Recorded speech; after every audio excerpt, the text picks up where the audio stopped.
Hey, Money Vikings, welcome back. Appreciate you joining. I got a really good one for you today. I want to talk about I'm going to show you guys exactly, and you got a little preview of it right here on this document that I have up, but I want to show you exactly what is in my portfolio. And the reason I want to do this is because there's definitely a lot of personal finance gurus out there, obviously all over the internet. And so, with that, I know you have a lot of choices. So, I really appreciate you joining me and watching this channel and liking and subscribing to it and commenting and all that stuff. I also try to respond to every single comment.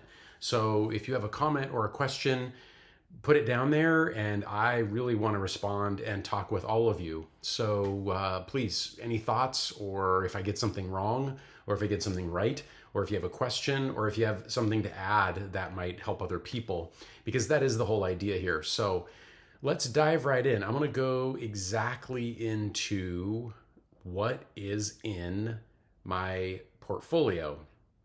A lot of YouTubers, a lot of personal finance gurus, they don't really tell you. They just talk generally. So it really annoys me. So I really want to do that. Before we do that, it is the fall. It's October, so I'm getting into the Halloween vibes. Wanted to share with you, I got giant sized chillers. This is the Curse of Dracula right there. That's a pretty cool collectible. You got Dracula's daughter. I think that's a very cool.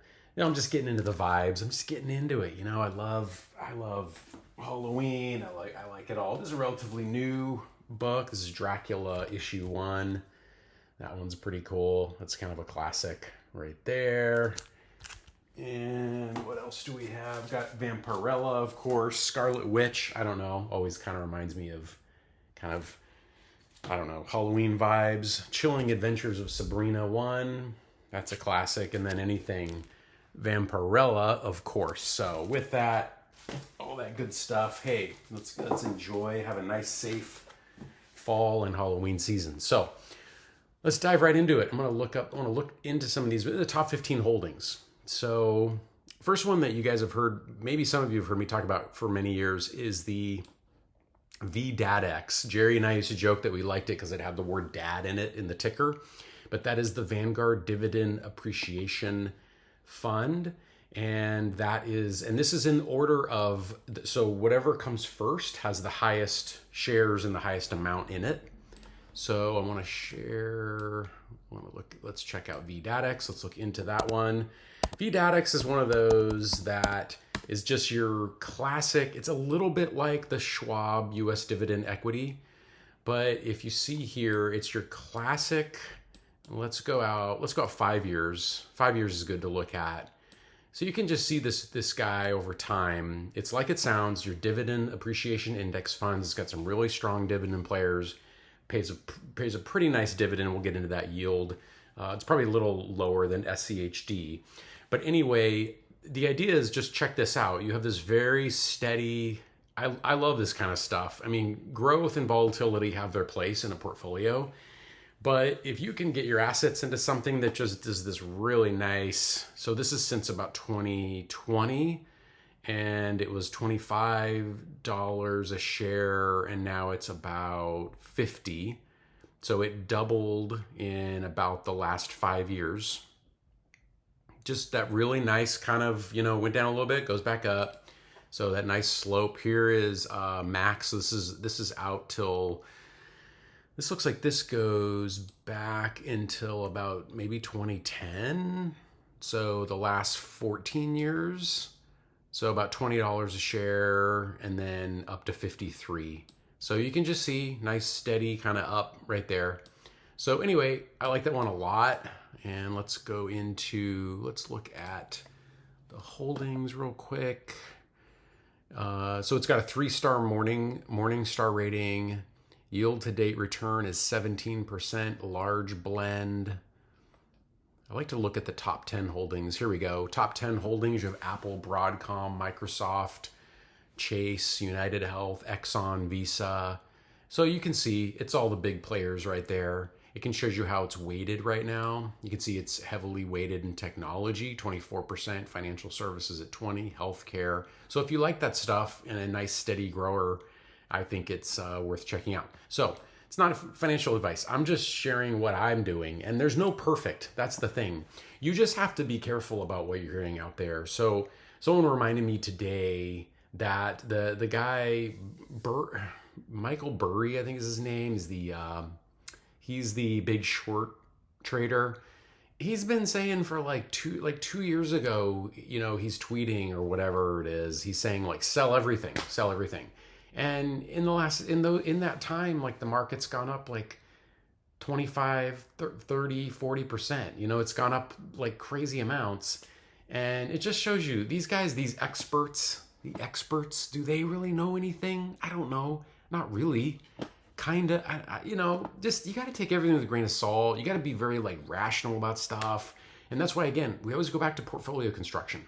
You really want to have a portfolio that's built for you and your tolerance, what you're interested in, that has growth potential, that has dividends.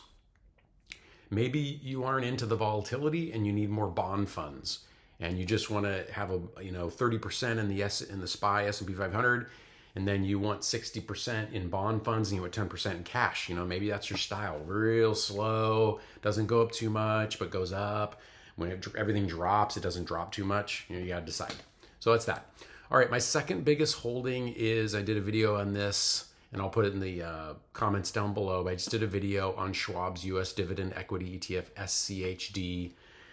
Very popular, really awesome. So let's look at that one, SCHD.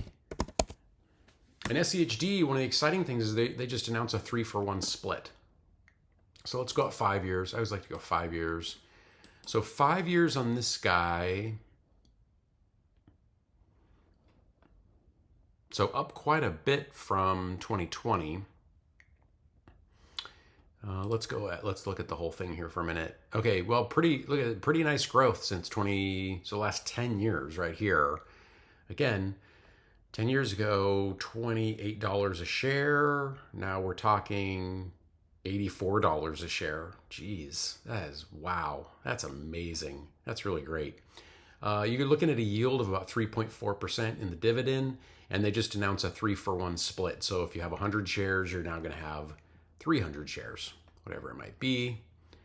Let's go look at the holdings. So the top 10 holdings, you've got Home Depot, you have Verizon, you have Cisco, you have BlackRock, Texas Instruments, Pfizer, Chevron, Bristol Myers Squibb, Lockheed Martin, Coca-Cola. So nice, really nice sort of mixture there.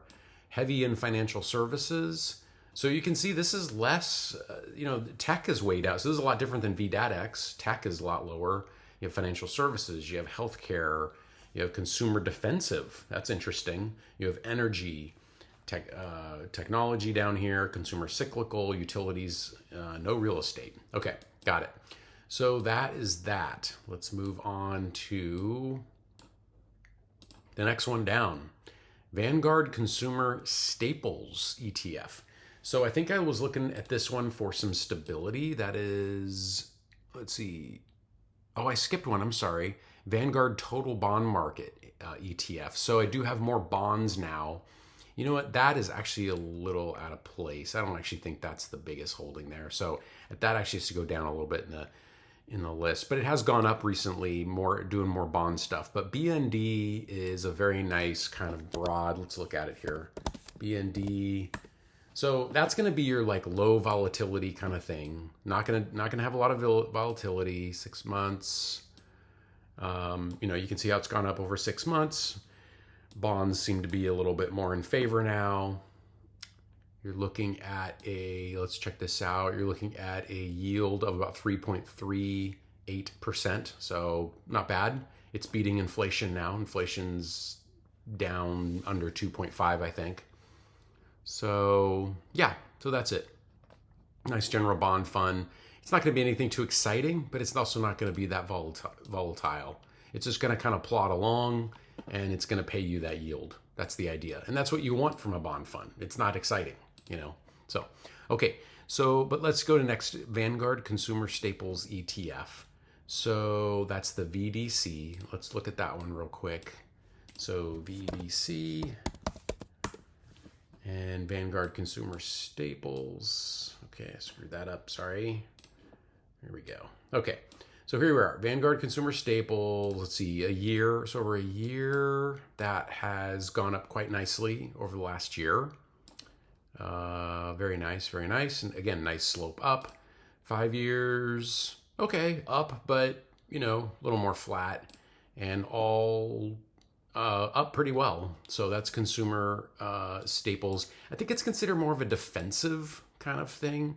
So you're going to get some growth. You're going to get some yield, 2.5%. You're going to get some growth. Let's look at what the top holdings are. But, it's not going to be it's all consumer defensive is majority of it. So it's Procter & Gamble. The idea behind this one is if there is a recession or something like that, these are places where people are still going to shop, right? They're still going to buy things from Procter & Gamble. They're going to buy diapers and medicines, etc. People are still going to go to Costco. In fact, they might even go to Costco even more, right? If there's a problem with the economy, which there isn't right now. Walmart, they're going to keep going to Walmart and get all their stuff from there. They're going to buy things from Coca-Cola, Philip Morris, Pepsi, Mondelez International makes all the packaged food. You have Altria. Unfortunately, I'm not too thrilled with those investments, but they're part of it. You have Colgate, Palmolive, and then you have Target. So anyway, people are going to buy stuff from those, even if there's a recession. Okay, next up is the Vanguard Information Technology ETF, VGT. Okay, so I think having some tech is important because it is just such a big part of our world now that I think having some exposure to it in my book is important for growth. So you can see VGT has done quite well over the years. So the last 5 years, it was 187. It's now up to 585. Very nice. I think there's a little bit of a yield on this one. Yeah, it's nothing to talk about. It's not a big deal. But this is going to have let's check it out here. This has your top 10 holdings, which actually represents almost 60% assets. You have Apple heavily weighted, NVIDIA, that's great. Glad to have exposure to NVIDIA. Microsoft, gonna do fine. Broadcom, Adobe, Salesforce, AMD, Oracle, Accenture. And again, I'm emphasizing here these ETFs and these mutual funds. Typically there's a mutual fund equivalent to this ETF, but the ETFs are traded every day like any other stock. But anyway, I'm emphasizing the ETFs and mutual funds because it can be really hard to pick the winners. We all know now in hindsight that NVIDIA is awesome, but it would have been hard to know that in the beginning. Even things like, and it's not on here, but Amazon, there was a time when Amazon stock wasn't doing well. It was a long time ago, but you just don't know. And then the winners one day can lose favor. They can go down. I mean, I remember companies that, at one time were even something like Cisco Systems, it was the top of everything. And now it's kind of like a middle player, So you just have to keep in mind things change. Okay. I have some of the investments in Vanguard Real Estate Index. That has not done that well the last year or so, and we'll look at it. That's VNQ. But I now think it's positioned to do much better. So I'm not going to let go of it because I just believe in it. And I think so. The last year I think has been kind of like, it's been like kind of ho-hum. 5 years, you can see it's been a bit of a roller coaster. So up, then down, then now it's kind of heading back up. Overall, done fine, and I think it pays a pretty good yield. So you are getting that 3.74% dividend at the moment. So that's not bad. And let's look at, that's going to be full of real estate investment trusts. So let's look at those. So you're going to have things like Prologis, which is a big industrial real estate investment trust. They're going to own things like the Amazon warehouses, fulfillment centers. It has American Tower. If you have a cell phone, then you're pinging off of cell phone towers, which are owned by a real estate investment trust. One of them, the biggest one, American Tower. You have Welltower. Simon Property Group are high-end malls, which I've gone to a couple of them. They're pretty popular. A lot of people there are spending money. Public storage is huge in the US. So That to me is a good play. Realty Income, they own the Taco Bells, the 7-Elevens, the Walmarts. They own a lot of those retail and a lot of those properties just all over the place. They, I think they own, drugstores. They're pretty well diversified too. Digital Realty Trust are going to be data centers, which are very big now for Internet of Things. And Crown Castle is another one of those cell tower REITs. So pretty strong holdings in my book. I think those are all going to be just fine. So let's go next to, okay, I'm not going to go into this one. It's pretty common. Everybody talks about VU. That's the S&P 500, the 500 biggest companies. So I got some of that. Value is something I do like. So let's go into value, VTV. So I have some exposure to VTV, Vanguard Value. These are the companies that are sort of like old school, tried and true. And maybe they've fallen. Now, this has grown pretty nicely over the last 5 years, as you can see. Maybe the companies have fallen out of favor, but they still have a strong company and they're still making money. So Broadcom for communications, Berkshire Hathaway, and I'll talk about that later, Chase, United Health, Exxon, Procter & Gamble, J&J, Home Depot, AbbVie, Walmart, they're all strong companies. So this is still a pretty good one right here. So that's value. The Russell. So the Russell 2000 are small caps. So this is a little more aggressive, a little more risky, but could possibly get more growth. So that's the VTWO. Let's look at that one. VTWO. Okay. And that has, let's look at the top 10 companies here. You've got an aviation company. A lot of these you haven't heard of. Sprouts I have. I go to that supermarket. Fabrinet I haven't heard of, the Ensign Group, Mueller Industries. So these are not household names. These are smaller companies. But the idea is if a smaller company can scale and grow, you're getting them more at the ground floor, right? You're hopefully capturing the value of that quote unquote future Amazon early before it's the Amazon and it's so highly valued and the stock's so expensive, right? So that's kind of the idea. There are a little more risk on those, but more growth potential. And then there's the Vanguard Total International Stock Index Fund, VXUS. That's for a little bit of international exposure. Let's look at that one. And these may be companies you've heard of. So let's check this out. Vanguard International, let's see, 5 years. It's been okay. So it's kind of been a bit of a roller coaster. You haven't really lost money, but you probably haven't made much. It's done well this year. But this has your Taiwan Semiconductors, Novo Nordisk, Nestle, AstraZeneca, Roche, Tencent, that's a Chinese. So these are big companies, great international companies. But, Nestle is what it is. I think it's good to have some international. Okay, so that's the bulk of it. We have Invesco. I have Invesco Triple Q, which is your top 100 tech companies. I think that's good to have some of that. S&P 500 equal weight, and then the iShares Semiconductor. That is just the fact that I think that semiconductors, that was a play on, all the NVIDIAs of the world and AMDs, that semiconductors are in everything, so critical to the modern world. And so the final one I want to share with you in this portfolio, the holding that I have, is the individual stock of Berkshire. So for me, BRKB is a forever stock, and I just think that you can't go wrong with Warren Buffett and Charlie Munger, who has passed. But even when Warren Buffett passes away, which is, could be any time, he is 90, I think he's 94. It's the age of my grandmother when she passed. So, at 94, not going to be around forever.